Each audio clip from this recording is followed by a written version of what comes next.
So, what are career values? Well, throughout your life, you've acquired a set of values or beliefs and ideas that are important to you. For example, you may believe that one should always be honest or that one must always be a loyal friend. And then you live your life according to this set of values. In order to have a happy, successful, and fulfilling life, you must act upon your values, both in your personal life and at work. Taking your values into account when you choose a career should be the most important factor that determines whether you will or not be satisfied with that aspect of your life.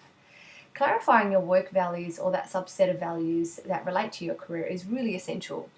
Your work values are both intrinsic or coming from inside you, relating to the actual tasks involved in practicing that particular occupation, and extrinsic, which relate to the byproducts of an occupation. So that could mean you have values that relate to what your work is actually about and how that impacts the society and the world that we live in. An intrinsic value might mean helping others, that makes you feel good and that's what you're about.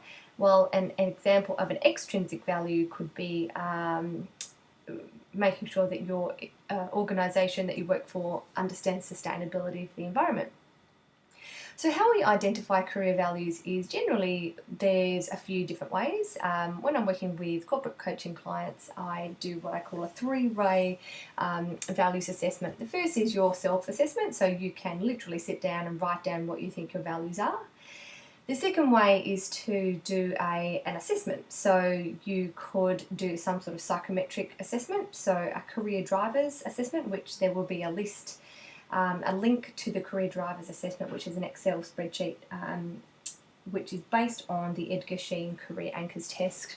So you can understand some of the intrinsic drivers and some of your values. And the third thing is a very simple inventory, or a careers value inventory.